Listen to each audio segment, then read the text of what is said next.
In the remote hills of Connemara, where fog rolls in like a living thing and time seems to sleep beneath moss-covered stones, a family cottage stood in eerie isolation. It belonged to the O'Sheas, a bloodline as old as the land itself. Maeve O'Shea had just returned from Dublin to care for her dying grandfather, Seamus. His once sharp eyes were clouded with age, and he rarely spoke, except to warn her. "If you hear her cry, child, lock the doors. Don't look. Don't listen." Maeve had laughed at first. Just old superstitions. But on the third night, the air turned strange. Thick and heavy, like breathing through wet cloth. The wind died, the fire sputtered, and somewhere beyond the hills, a sound pierced the silence. It wasn't a scream. Not really. It was something worse. A high trembling wail that seemed to come from inside her own bones. A voice filled with ancient sorrow, like centuries of grief wrapped in one endless cry. Seamus began to convulse in his bed.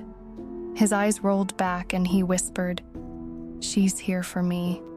Don't let her in." Maeve ran to the window and froze. There, at the edge of the moor in a tangle of thorn bushes, stood a woman, pale, hair long and tangled like rotting seaweed. Her gown was tattered, soaked with mud or maybe something darker. Her eyes glowed, silver and wet with tears, and her mouth was open wide in a voiceless scream.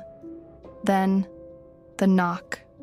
Not at the door, but the window beside Maeve's face.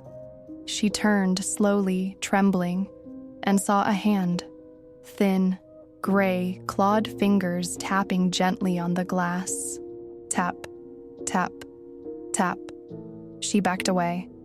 Seamus let out one final breath and went still. The cry outside rose to a shriek so violent, so heartbreaking, it shattered a glass on the table.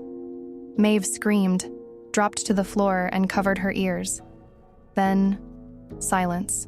When she dared to look, the window was empty. The woman was gone. Seamus was dead. Maeve buried him 2 days later.